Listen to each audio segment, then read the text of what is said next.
Chris Hoy has powered to victory in the Keirin to pick up his 6th Olympic gold. Britain's most successful ever Olympian. 2 of my Olympic titles were in the Keirin, a unique cycling race that began life here in Japan. And Hoy's already ignited the burners. There we go. Gold medal performance. Finds the gap.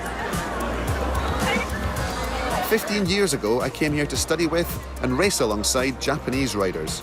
And now, with the Olympics on the horizon, I'm back to once again experience this unique sporting passion.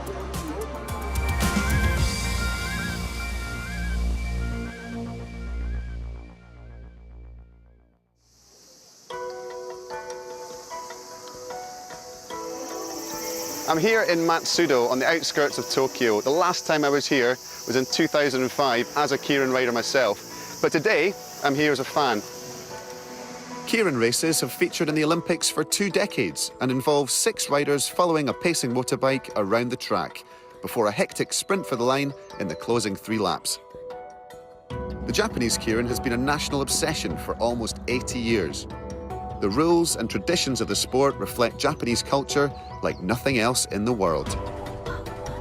The chap over there in the purple and orange, that is the pacing rider. So if you've watched International Keirin before, that's the guy in the motorbike. But here, you have a human-powered Downey.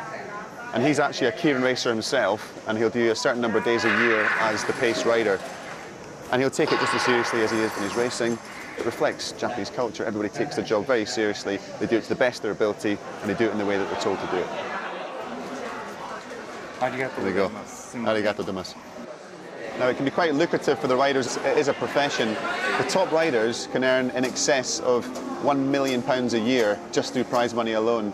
And even the guys who are right down in the first and second races, who could be 55, even 60 years of age, they could be earning around 50 or 60,000 pounds a year. It's weird because you look around and there's like nobody in the stands. There's a few folk around here, a few folk behind me, but really it's almost an empty velodrome. And yet, all around the country, in betting offices and cafes and bars, there's thousands of people watching that one race there. So it's got a huge following, but it's weird because there's no one here in the stands. You know, it's such an amazing stadium, and yet it's almost empty. Now, it's big business, the Japanese Keirin. The betting market is around £10 billion a year, which is quite staggering. Every year they have one big race, the Grand Prix, and on that single day, there's more money bet than on the entire British horse racing season.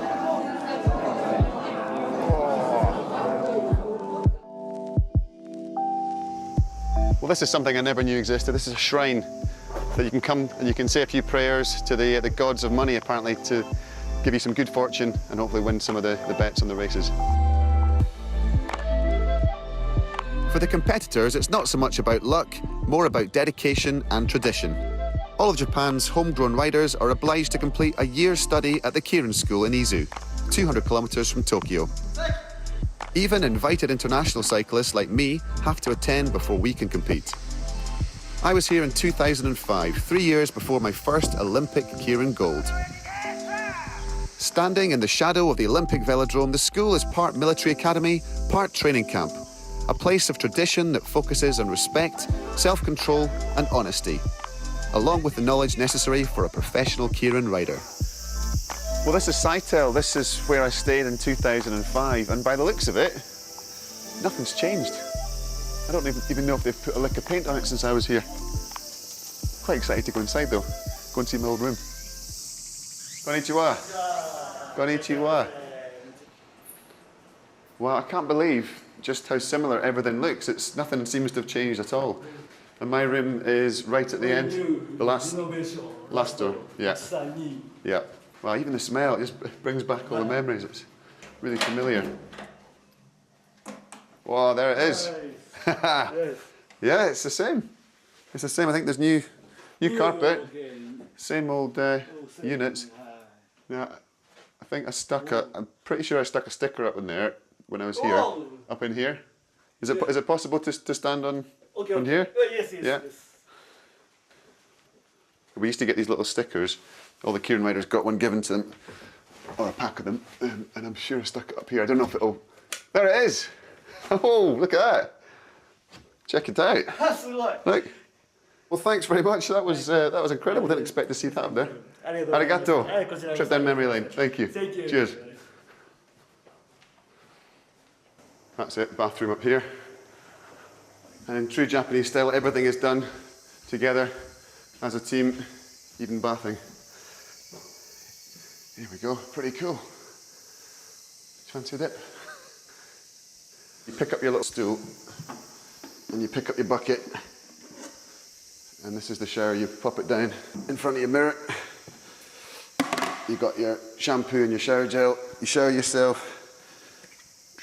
clean yourself, and then you have a nice little soak in the tub with that amazing view. You can actually see Fuji on a clear day as well from here. So it's really quiet in here today. The students actually arrived back later on this afternoon. They've been away for their summer holidays and they come back in. 180 students will be staying here. And this is where they eat, in the restaurant, in the dining, oh, this way, sorry, in here. Yeah, again, nothing's changed, exactly how I remember it. I remember Jose Escoredo, the Spanish rider, he got a ham on, a big whole leg of ham from Spain sent over, and it sat in the corner there, just cutting little pieces off each day to give him a taste of home. I remember the first time I came in here for breakfast, the first morning, that was quite a shock. No bran flakes, that's for sure. It's not just the food that was a bit of a culture shock. Here at the Keirin School, all the riders study the laws, tactics and traditions of the sport. Cycling exams were not something I'd ever experienced in Britain. I can't really talk just now because they're in the middle of an exam, but we can sit and watch and observe them in silence. It's not only the riders' minds being tested though, this machine tests their peak power output. It might not look high-tech, but the Japanese are meticulous in their methods. Of course, I had to have another go. You bring the bars up a little bit, please. Okay, right, I haven't warmed up here. Better not pull a hammy. Ready? 3, 2, 1, go!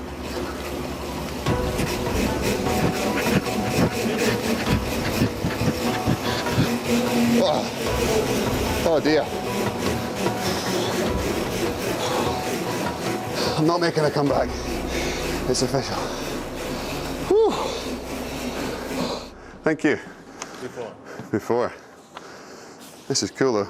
To actually have the exact printout from your test 14 years ago. Yeah.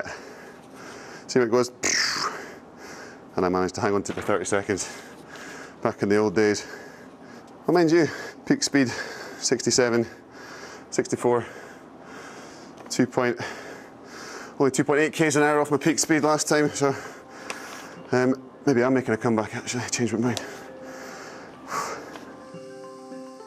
Times do change, even here where tradition is so important. Back in 2005, when I was here, this was a male-only sport, but thankfully, that's one tradition they've left behind. In 2012, you introduced the women's Keirin to the Keirin School. How has that gone? もうとても順調で、だんだんこうレベルの高い選手が育成されてくるようになりました。Has the women's Keirin attracted a new audience to Keirin? やはりどうしても若いファンの方の獲得がここ数年難しかったんですけど、先ほどお話ししたガールズ競輪っていうのが一つの起爆剤というかターニングポイントになって少しずつ若いお客さんが増えてきたのかなっていうので、今後もますます力を入れて若いファン層獲得に向けて頑張っていきたいなと思っております。ありがとう。Thank you.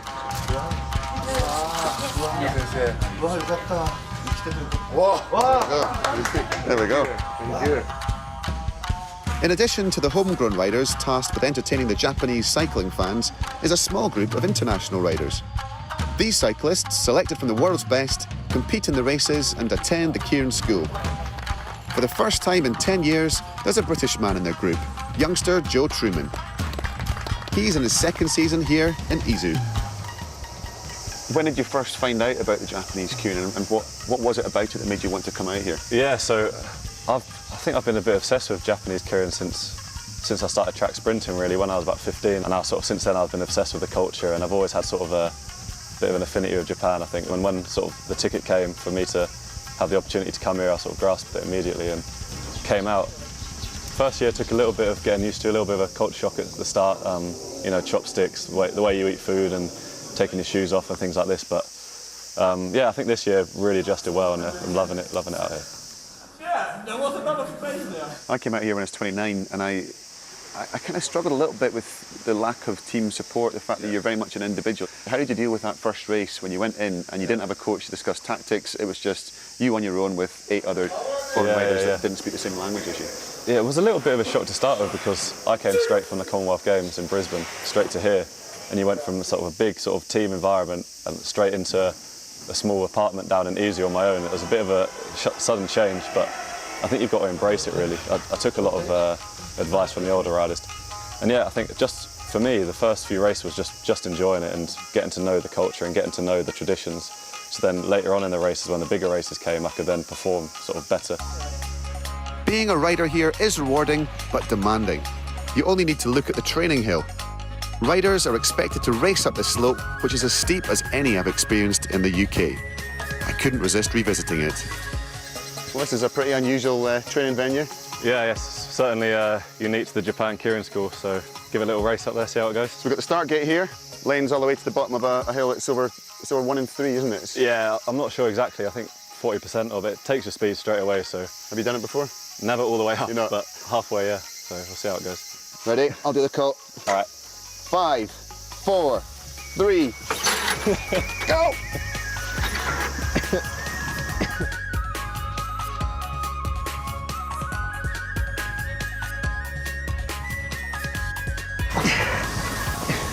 Ah, you got me. Woo. It's good training. You can see why they've got it though, can't you? Yeah, at the end you got torque all the way, like you Yeah. never really get the cadence high enough to sit on it, you have to keep going, so yeah, it's hard. Oh, jeez. I'm definitely not the toughest competition Joe would face this season. A sterner test awaited him in the final race of the year. Well, this is all right, isn't it? As commutes go, this is pretty cool. Yeah, we spent a lot of time on it and it's not uncomfy, it's a lot of space, there's obviously very fast, so yeah, it's a nice way to travel. And how do you get your bikes from place to place? Track to track, we just send it via mail. It usually takes like 2 days to arrive, so we just go track to track to track. We never really see our bikes. Bikes are always in transport or at the race.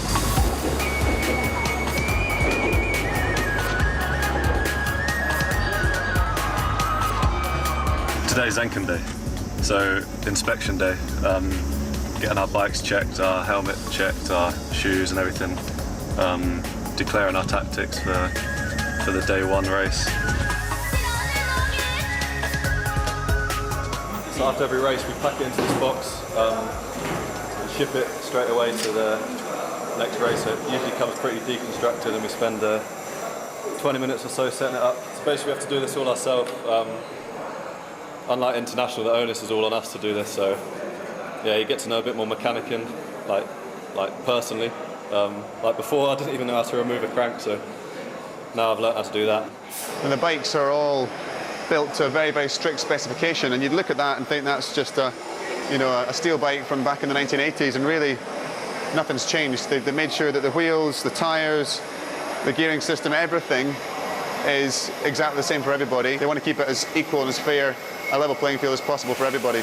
But yeah, there's some things that literally haven't changed since the 1950s. Everyone has to get their bike checked by 4 different stations, one of them for the tyres, one of them for the chain, cranks, everything gets checked. So it's a pretty important part of it because obviously the betters are putting a lot of money on us, so they don't want a bad result to be because of equipment, so they put a huge amount of emphasis on equipment checking. Keirin is a fiercely competitive tactical battle in which riders can end up in a heap on the tarmac. Unique to the Japanese Keirin, all riders must declare their tactics in advance of the race. This is the armour I wear. If I'm ever doing a race and they say beforehand another rider's going to fight me, I wear this armour. It's a bit of Kevlar padding, so just in case I crash, I've got to protect myself a bit more. I always found that you could get a really nasty block or a hit But they'd always apologise for it afterwards. Yeah, in the race this year, I had a few blocks. And I think after the third one, I heard "sumimasen," which is like "excuse me." Mid-race? Yeah, mid-race. And obviously I was just in the zone, I was just trying to get past him, but respect is such a big part. I remember one race where I'd led out and I won the race in the front and the guy had sat in my wheel. Yeah. And because he got second, he was delighted. And he came over with like a pair of grips and some Yeah, toe yeah. straps as like a little present, a little thank you. Yeah. They love giving presents as well, don't they? Yeah, I've got like a box full of presents at home. I've got like 4 or 5 pairs of gloves, like tyres, they get reused all the time. And of course, if you win the race as well, you hand out water to your competitors. Just say thank you, really, for sort of making it a good race for yourself. Some pretty fancy footwear behind me here. They're basically warm-up clogs. Another kind of bizarre, unique thing to the Japanese Keirin. I'm not actually sure what they do, but they make you a little bit taller, so maybe that gives you a bit of confidence, who knows. You can see on the back of Joe's jersey there, these sort of twisted, bunched up bits. They use elastic bands to try and pull the material in to make it tighter, to make it more aerodynamic. You're given these jumpers, you have to put them on, but it's up to you how much you tuck them in, how much you make them as tight as possible. The contrast between the old and the new. We've got the signed pendant from the 2005 International Japanese Keirin. There's myself there and all the boys that came with us. That's proof I was actually here. Over an intense weekend of racing, riders aren't allowed any contact with the outside world. They surrender their mobile phones and sleep in the simple, traditional dormitory which is attached to the stadium. It all makes for a pressurised atmosphere. So just in the distance there, you can see the doorway into a room, and that's the holding area before you go out to your race. And it looks a bit like a doctor's waiting surgery. There's just these sort of brown leather seats, which I think are probably the same ones from 15 years ago. It doesn't look like it's changed. And you go in there and you sit down in the appropriate seat based on your race number. And there's no one else in there with you. You don't have a coach, you don't have a support team. There's no one to give you advice or talk to. No one else speaks English in there. And some of the guys will sit there and just stare at you and give you this sort of glare. Some will talk at you in Japanese, some talk themselves, some are shouting. And it's one of the most intimidating environments I've ever been in a racing context. It's unlike anything I've ever been to. What was your initial thought when you went into the holding room? Because I remember just the feeling, it was quite an intimidating environment and just not really knowing what was going on. My first race this year, I was in the final and a guy had 2 bottles of smelling salts up his nose, sort of a bandana on like this, sitting like this, like staring right at me, looking me dead in the eyes. And I sort of psyched me out a little bit, and then he did give me a big block in the race as well, Really? so maybe he's psyching himself up as well. Just blow him a kiss next time. Yeah. Give you a 5-minute warning and then they give you a 1-minute warning and you get called and everyone stands up and they'll start shouting. Sometimes they pick up salt and throw it on their bike to sort of bless their bike and give their bike good luck. And it's just a unique experience. There's nowhere else in the world I've raced that's like Japan. As the nerves build in the riders' room, anticipation grows in the stadium. Fans from all around the country will be watching and placing bets on this evening's action. Keirin is one of only 4 sports upon which it's legal to bet in Japan. It's big business, and one the punters take very seriously. Well, here's a list of the runners and riders for today's race. Get a chance to see what Joe's odds are. So they come up here and they'll study the form. And then the guy at the front, who's a former Keirin professional, he'll explain to the tactics of the riders what their tactics are going to be in the race. You have to declare it before you start. And they're taking it all in, they're writing down the information, they're trying to form the most educated guess as possible to try and place their bet on the guy they think is going to win based on science and based on their previous form. Well, another nice feature coming here to Matsudo for this weekend, it's a night race. And of course, lights come on, a bit more of an atmosphere, it's a bit more fun for the riders. It's getting quite busy now. Also a beer festival going on behind, so there's a few of the fans who are getting a bit more into it, shall we say. I remember when I lost a few races here, and the crowd, when you come back round, shouting you, telling you to go home, plus a few other words which they learnt in English, which I can't repeat. In the background there, you can see the officials are sweeping up after the crash in the previous race, and it's a great reminder of just how physical and how dangerous this sport can be. Joe is about to come out for the final now. The nerves are starting to be felt in the stadium. There's so much waiting, so much build-up. This is the moment they're waiting for. 今年の競輪最終戦を優勝で決めたいのはイギリスからジョセフ・トルーマン。 Joe was joined in the final by fellow international rider Denis Dmitriev. The Russian, wearing number 7, had declared his tactic would be to lead once the pacer dropped out. Joe would try and grab second wheel and make a strike for the win from there. So it's the guys in the red and the purple are going to be the risks, and it'll be the guys in the white and the blue that, and as Joe tries to come past, they'll be the ones that'll be sweeping and blocking. So as soon as the pacer comes off, I think Dennis is going to try and take the front, and Joe's going to try and hang on to that wheel. The guy in green's going to try and out-drag Dmitriev here to take the front. He's going to try and out-drag him, but yeah, he's so much stronger. That's it, that's it. Oh no! Oh, go on, Joe. Go on, Joe. He's all right, he's all right. Here we go. Perfect, this is perfect. This is a long lead out from Dmitriev here. Go on, Joe! Go on, Joe! They're coming from the back now. He's going to have to go soon. He's going to have to go soon. Perfect. This is perfect. Yes! Oh, yes. Beautiful. Awesome. Woo! Yes! That was an absolutely textbook race. I mean, that was perfect. And when he launched a sprint, I mean, you can see the gap he had at the end there. That was phenomenal. Keirin is a sport which embodies the traditions of Japan and a few of its quirks. A unique sporting event the Japanese have given the cycling world. Because I never came second, so I never got to see this. It's quite a bizarre ceremony. Japan's passionate cycling fans have to wait another year until they can pack the Olympic Velodrome. But one thing is for certain. When the Keirin riders finally push out the blocks, it's going to be one of the most exciting places at the Olympics.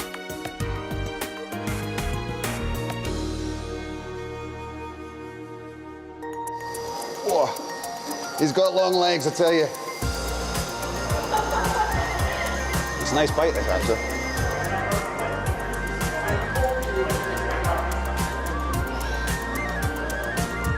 Well done, mate. Thank you. Great performance. Cheers. Top job. Yeah, perfect race in the end for the final, so yeah, happy with that.